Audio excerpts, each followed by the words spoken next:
Muy buenas noches, licenciado.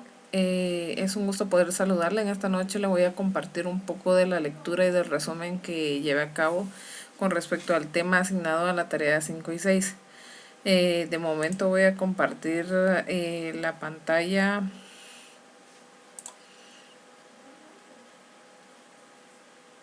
de la siguiente tarea.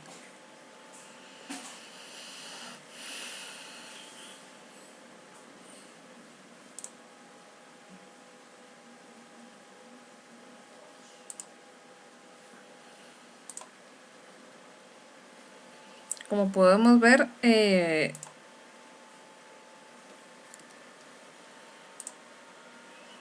vamos por el primer tema, y es con los principios orientadores de la nueva gestión pública.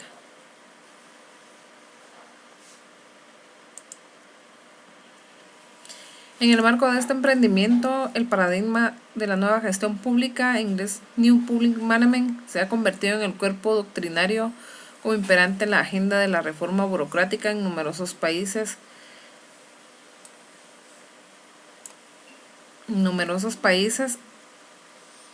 de la OCDE desde finales de los años 70, JUD 1991.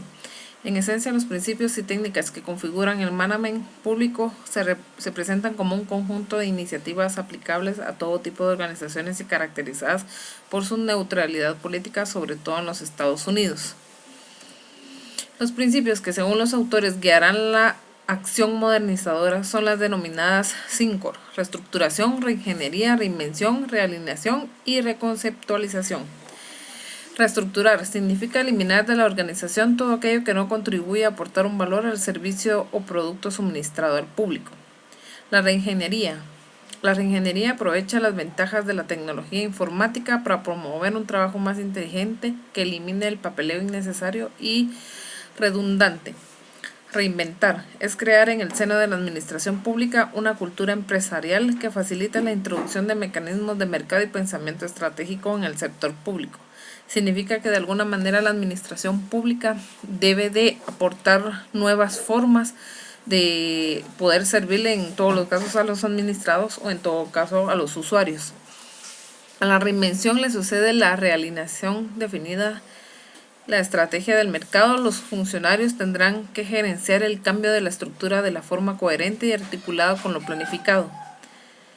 La noción de reconceptualización apunta básicamente a mejorar todas sus dimensiones al ciclo de aprendizaje organizacional. La inducción de las técnicas del management privado en el sector público, propósitos y dilemas. Dadas estas características, para el management privado resulta prioritario el uso de técnicas mayoritariamente inclinadas hacia el cálculo, la cuantificación y la elaboración de indicadores. Las mismas pueden clasificarse en tres grandes grupos. Primero, las técnicas de dirección general de la organización, específicamente gerenciales, son las que consideran a la organización en su conjunto, centrándose en la capacidad de anticiparse y adaptarse a los cambios del entorno, perspectiva estratégica, y en garantizar tanto un buen desarrollo de las operaciones como el logro de las metas establecidas, perspectiva operativa. 2. Las técnicas correspondientes a las funciones de una empresa, es decir, específicas a determinar la función empresarial. 3. Las técnicas de desarrollo de habilidades directivas de relevancia práctica. Respecto a este grupo se está evidenciando un proceso de reconvención desde la capacitación para ejercer la función directiva a la capacitación para el liderazgo del cambio organizacional. La especificidad de la gestión pública desde una perspectiva sistemática. La distinción entre lo público y lo privado debe formularse en términos analíticos, trabajando la dicotomía entre macrogestión y microgestión. Bajo este marco, la gestión pública queda asimilada con el plano de la macrogestión, en tanto se ocupa del comportamiento de todo un sistema, es decir, de la dirección de grupos enteros de organizaciones y redes interinstitucionales que conforman el sistema de gobierno público en su conjunto. A diferencia, la gestión privada, situada en el plano de la microgestión, se centraría en el comportamiento de las partes, o dicho en otros términos, abordaría la dirección de cada una de las organizaciones que forman el sistema de la red Metcalfe 1999.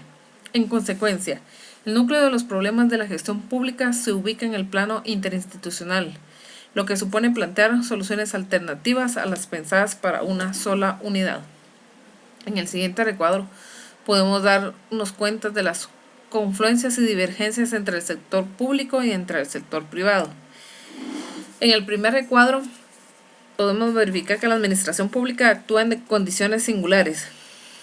En consecuencia, difiere de la realidad del sector privado, como por ejemplo la delimitación legal de los campos de la actividad, el monopolio de ciertas sanciones y poderes coercitivos. Número 2. Las técnicas de gestión privada son útiles en el sector público, solo para casos puntuales y escasa importancia. Entre ambas solo pueden encontrarse aparentes coincidencias funcionales. Significa de que en el sector público, en el ámbito público, la gerencia básicamente toma las partes importantes de la gerencia empresarial o en todo caso la gerencia privada. Derivado de esto podemos tomar en cuenta o tomar las facetas importantes de la gerencia empresarial o la gerencia privada para poder aplicarlas en una nueva gerencia pública. En los otros tres recuadros podemos ver los ejemplos también de estas confluencias y divergencias entre el sector público y privado. Las premisas de la nueva gestión pública y su impacto en la relación entre política y burocracia. También hace énfasis en la responsabilidad y no en el control, como se ha planteado en el sector público hasta el momento. Para pensar en términos de la primera es preciso distinguir su significado interno y externo. Desde la perspectiva interna, la responsabilidad supone la atribución de autoridad en el seno de la organización para el uso de los recursos y la obtención de resultados, mientras que el significado externo de responsabilidad se ejercita principalmente a través de los mecanismos de control político de acuerdo con el principio democrático y asegura la legitimidad del comportamiento de los poderes públicos. Otras consideraciones. Cliente o ciudadano. El énfasis puesto en la figura del cliente ha sido objeto de críticas, no solo por la diversidad de intereses, como por ejemplo prestadores, gobierno, contribuyentes en general, etcétera, que entran en juego a la hora de tomar decisiones sobre los servicios públicos, sino también por la concepción de ciudadano, que lleva implícita esta perspectiva, más alejada de ciertas consideraciones en términos de legitimidad, igualdad y acceso. Incluso llega a caracterizarse a este nuevo enfoque como una nueva negación de la ciudadanía, en tanto la sobrevaloración de la satisfacción del consumidor es importante y convierte al gobierno en un instrumento de consumo de servicios, ignorando el papel del gobierno en una resolución de conflictos. En el establecimiento de objetivos nacionales, en el control del uso de la fuerza en la sociedad, en la inversión en el futuro de la nación, en la consecución de los valores constitucionales y los objetivos políticos, lo cual tiene poco o nada que ver con el servicio a la satisfacción de los consumidores. El énfasis puesto en la figura del cliente ha sido objeto de críticas, no solo por la diversidad de intereses, prestadores, gobierno, contribuyentes en general, que entran en juego a la hora de tomar decisiones sobre los servicios públicos, sino también por la concepción de ciudadano, que lleva implícita otra perspectiva, más alejada de ciertas consideraciones en términos de legitimidad, igualdad y acceso. Incluso llega a caracterizarse a este nuevo enfoque como una negación de la ciudadanía.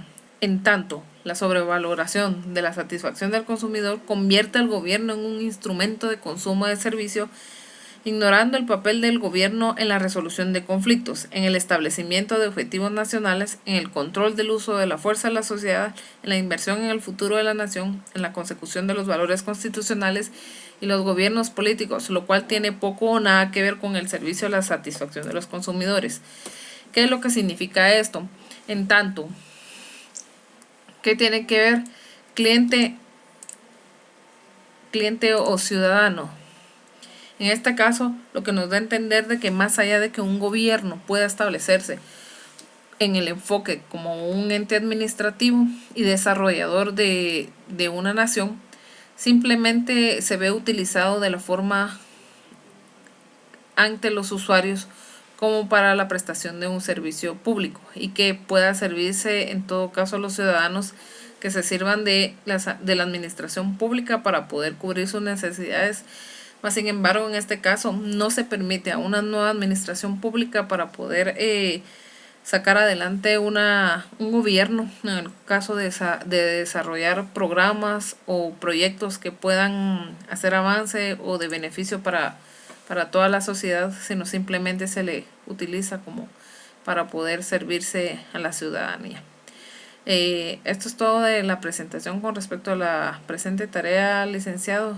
Mucho gusto y pasen buena noche.